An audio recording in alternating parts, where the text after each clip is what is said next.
Well, hi everyone, and welcome back to my YouTube art tutorial channel. I'm a professional artist working from my studio in Essex in the UK and painting plein air in the countryside. Today I'm demonstrating how I painted Broadway Tower using acrylic paint. Well, hi everyone, I'm painting in the studio today. I've just been going through my collection of sketches that I make when I'm out on holiday or painting plein air in different places, and I made this sort of sketch of Broadway Tower in the Cotswolds. A bit of a walk, a mile or two to the top to see this tower, but I took my little sketching book and I decided to just capture a little scene, which is the tower, a couple of figures. It was a winter, let's get towards a winter day, so obviously never had any leafing on as such, but I just saw the light, and looking through this I can remember a lot of that day. So I'm going to put it down onto a piece of board, and I'm starting with a brown finish board to start with, because I just thought I'd give it a try. So let's see how we get on. It's going to be an acrylic. Well, I'm starting with like a blue, slightly blue-grey sky. Let's just bring the board down so it doesn't get too much shine. There we go, slightly blue-grey to start, and I'm working with this brown background, so that should have quite an interesting finish to this. And I'm coming down. I'm not going to show too much in the way of cloud work, but it does need to lighten up fairly quickly because I've got the tower, Broadway Tower, shining or more or less in silhouette as we walked up the hill, so it's going to be quite a quick painting. And as I come down, I'm adding more white, just a touch of red to that, to get a bit of sort of purple feel. I could see that in the sky, a little bit of pinkiness in that sky, particularly, or in quite light in that area where the tower stands. There we go, and trying to keep that a little bit smoother in the lower area of the sky, so as we've got a nice finish. There we go, a little bit of greying as we come down. Then we pick up a little bit of yellow because we've got quite a nice sort of light feel on at the top of the hill. Don't want that to be too high up, but it needs to have a bit of height to it, like that. And it is a little darker than that, so let's see if we can get a little darker green, because this is in silhouette, so I want to make certain that I can pick up that silhouette sort of feel. There we go, that's okay. Then as we come forward, it gets quite bright, a little bit of sunlight on the green in the foreground area, so there's a little bit of lightness to that. Try and pick up quite a bit of light sort of green there we go, and that's where the edge of this field finishes, like that.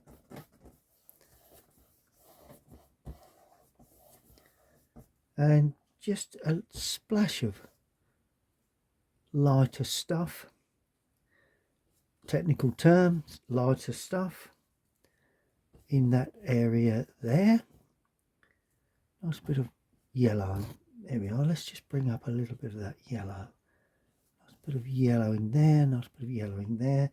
Then I'm going to have it's sort of like a rough track really that runs round and away like that. It's in amongst the grass, but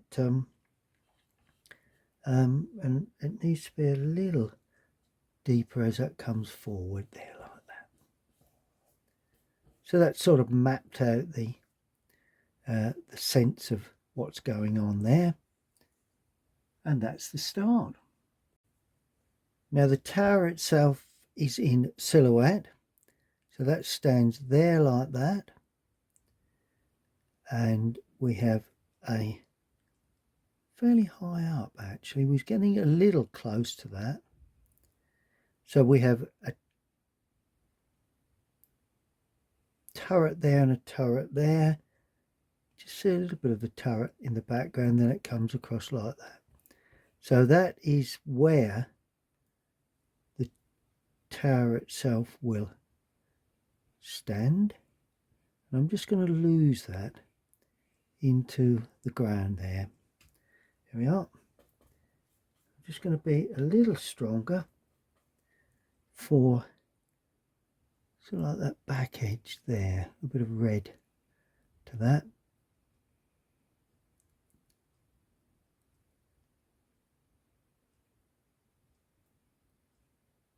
Bring the tower up just a little higher. Here we are. And that's that. Now I'm painting in the lighter leaf of a tree or part of the hedging area that I could see there. I remember that coming in that side very, very nicely.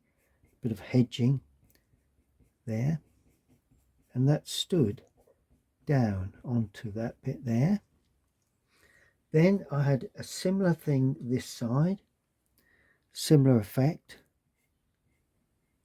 like that.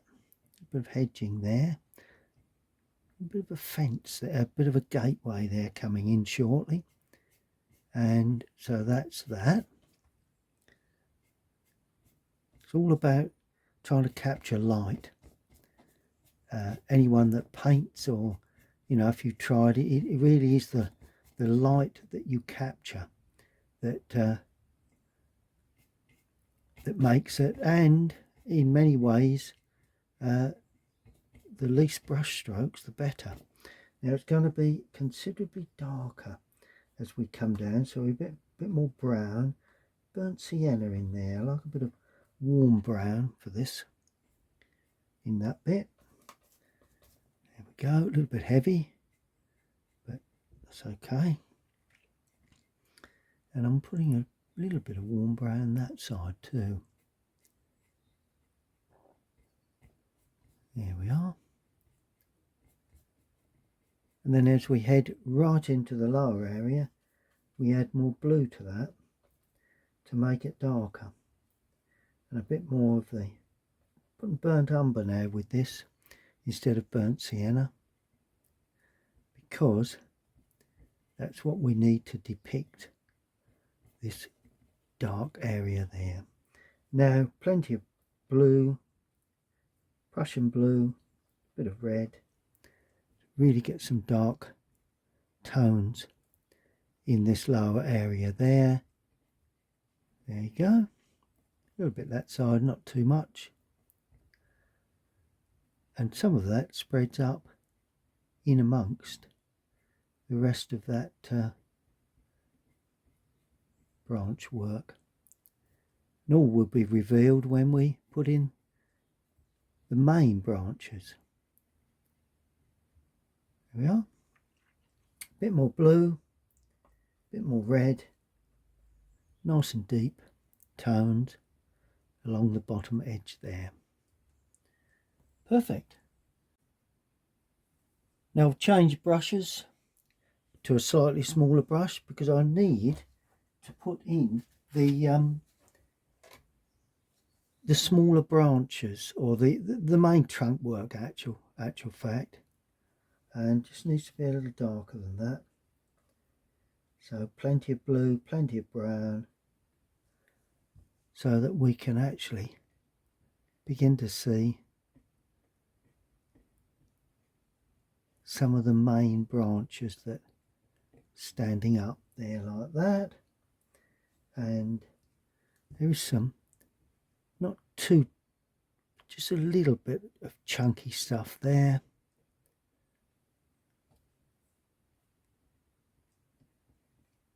There you go, just continue that up. Brilliant.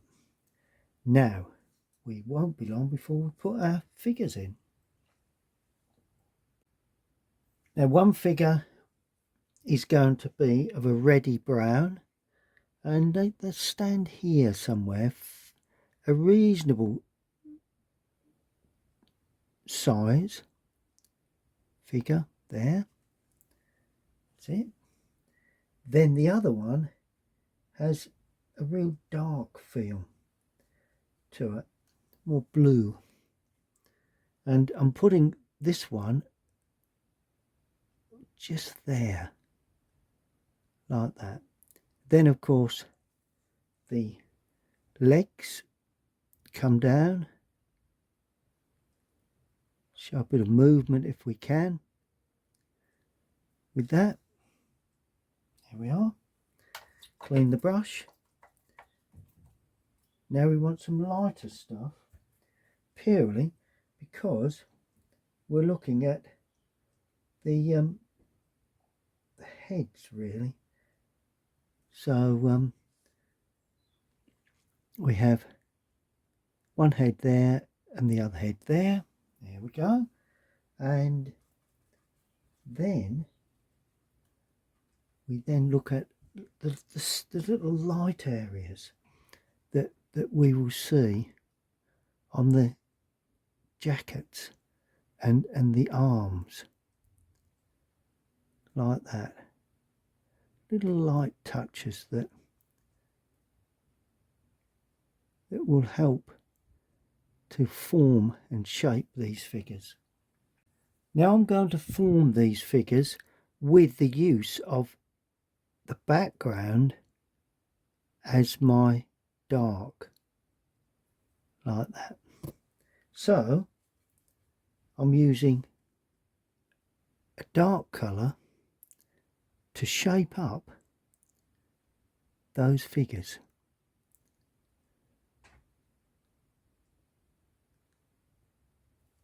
Here we are. There's a bit of brown there too, a bit of warmth in the lower part.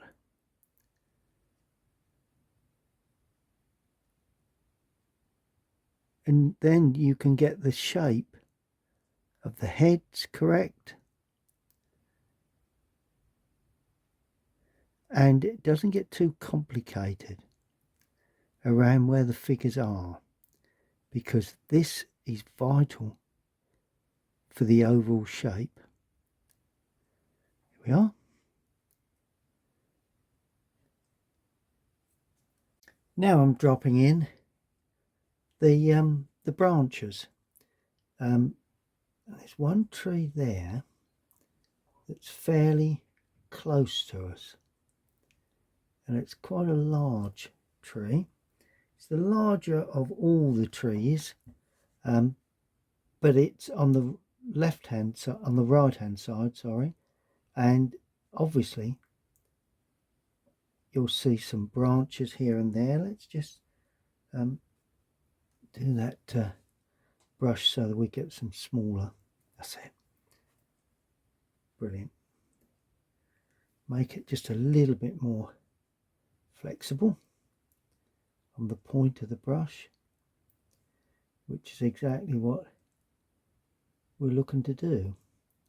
Trying to get the feel of branches coming out and extending in many ways beyond the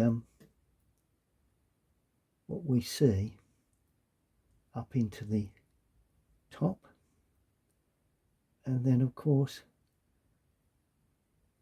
along the base there.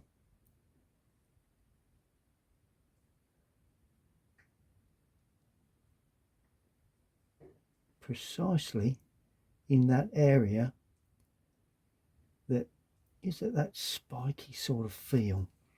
Looks typical of these branches that we can see. Now I'm going to do the other side. A bit more red now goes in, and these are a bit more twiggy, so they're less, a bit less pointy. Using the point of the brush, twisting the brush, trying to get varying shapes that you may see. It's an impression, and that's what I like about these little sketches that you bring home. You know, you've got no real main sort of large brushwork to work with. These are all just impression of the whole thing, whereas if you're working from a photograph, you've got all loads of bits and bobs going on, and you can see too much. I mean, I think that's probably the answer. Just one larger tree there, I seem to remember. So that goes up like that, a bit thicker, and then the branch come off of that, another branch come off of that. Here we are.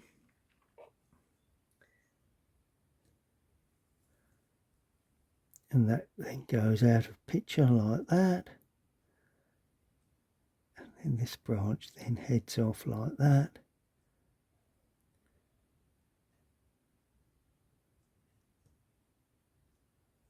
Look at that, the way these branches pull away.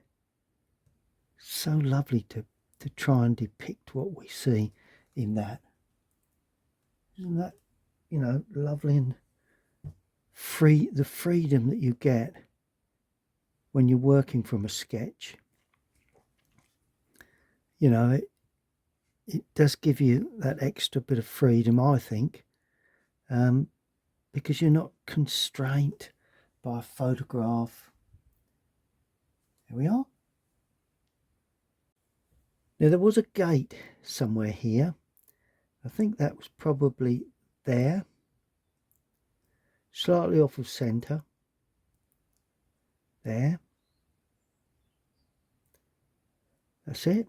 And then a bit of fencing that runs off in to that area there like that, and then you just draw across like that to give a sense of something else going on there. And then of course we have the gate, but this gate is open, which I wanted to depict, because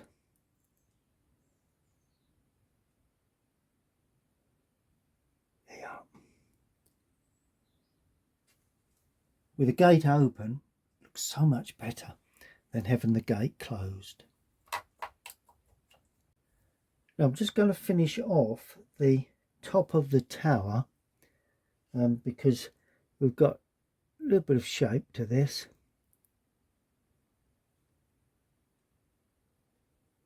Just wanted to depict that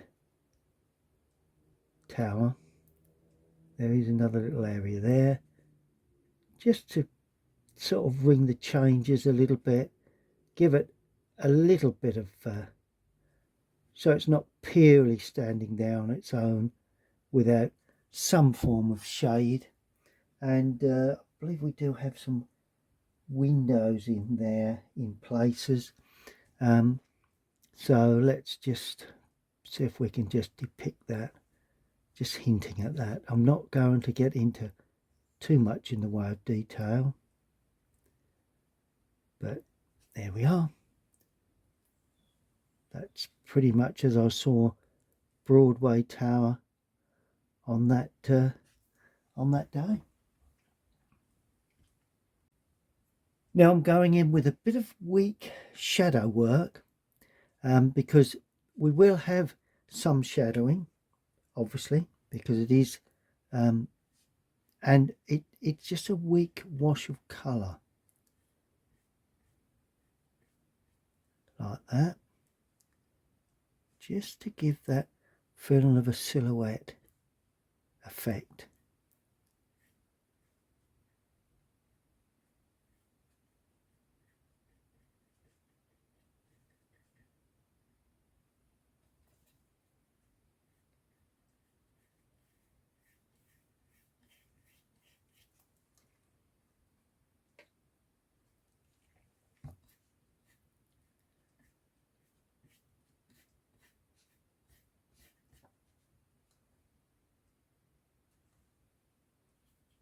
Then as I come forward, it's obviously going to get darker.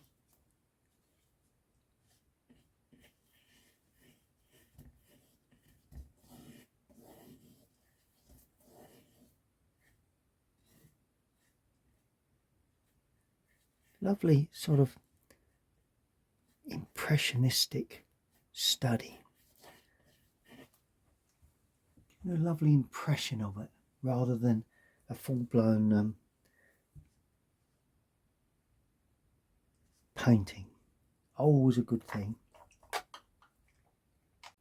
Now I want to pick up a bit of warm colour where the light is just catching on the tops of some of these trees. There, there, it touches there, gives it that sort of sparkle.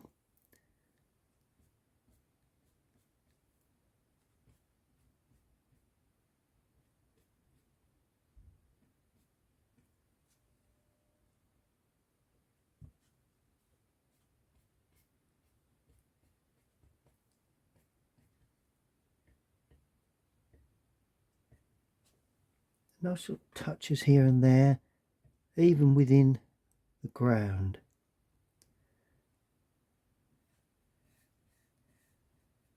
Particularly there where the track comes across like that and into the foreground, in amongst that track.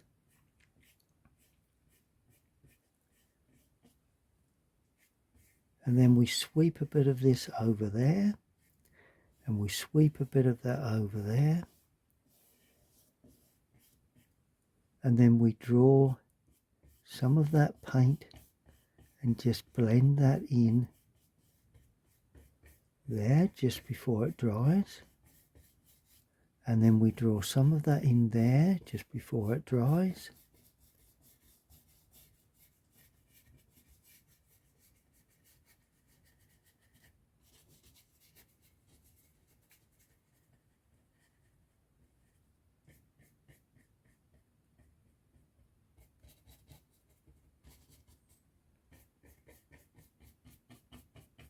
Then as the brush loses paint, we can be a bit more determined, a bit more forceful with the brush strokes.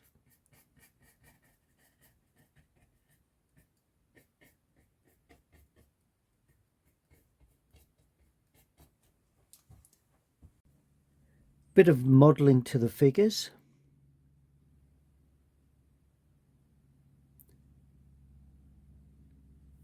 Like that.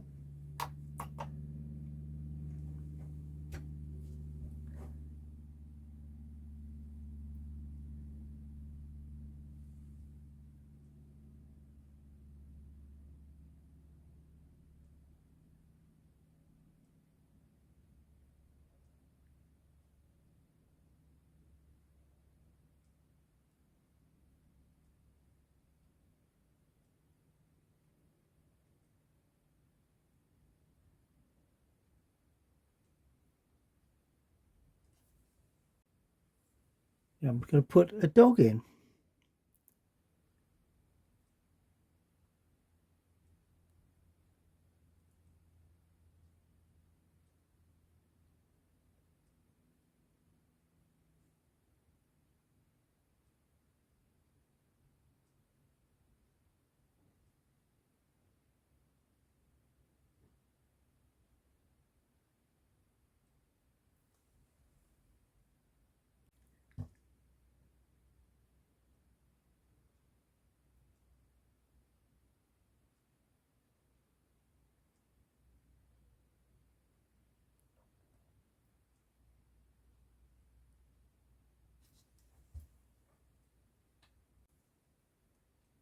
there will be one or two figures just walking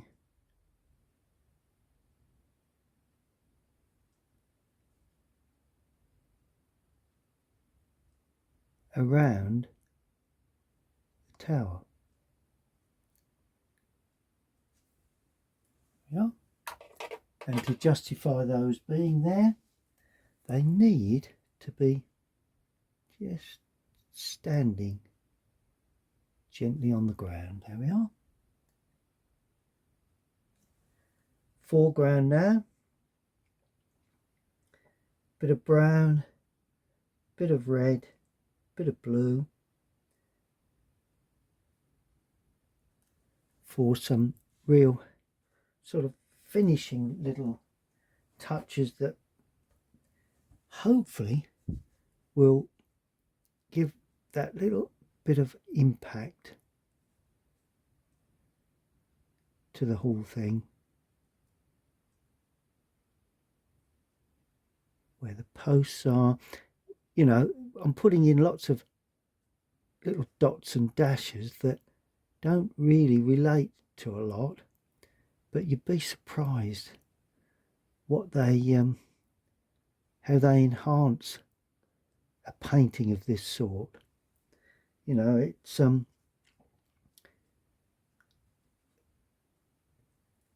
sort of thing that when you're learning to paint, you want to show everything, but of course that is not what we want to do. We want, as an artist, to give an impression of what we've got there, and even use the finger, look, just to soften areas a little. See it?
and it just needs signing.